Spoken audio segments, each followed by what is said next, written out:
So, here once more is that wonderful picture from January 1946, the year before the Don headed off to France to record Riffin and Jivin in romantic Paris in June.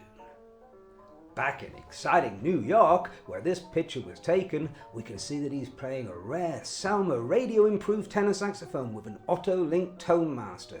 And since he can still be seen playing exactly the same combination when he arrived in Europe later in 1946, as well as in subsequent photographs right up until 1949, I think we could safely assume that this was his setup on our recording. I mean, that reasoning wouldn't satisfy skeptics, of course it wouldn't. They'll gleefully tell you that it's possible he was playing a different saxophone that day, perhaps even a different mouthpiece.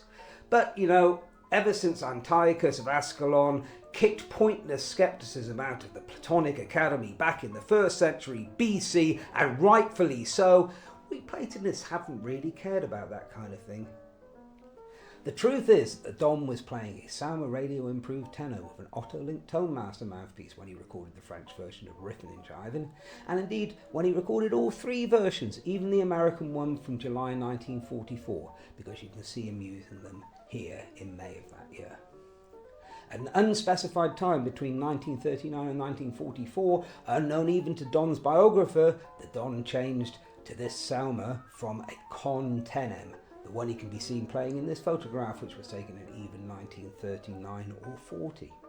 Clearly he didn't buy his radio improved from new then, because they only made them for less than a year, from 1934 to 1935. It's a very rare model, and by the time he acquired his, the new ones were the Selmer balanced actions.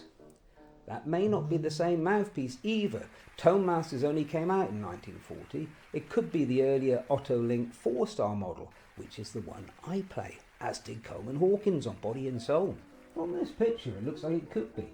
I've had my magnifying glass out and I can't tell for sure, but it's perfectly possible that this photograph was taken before the Tone Master came out, in which case it must be a 4-star.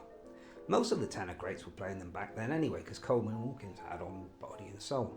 But then, apart from Ben Webster, who wisely stuck with his 4-star, the other greats moved on to the Tone Master when they came out. The Tone Master is the most celebrated of all saxophone mouthpieces, and do you know why that is? That's right, because Coltrane played one. Coltrane! Sorry, I just had an Epicurean spasm.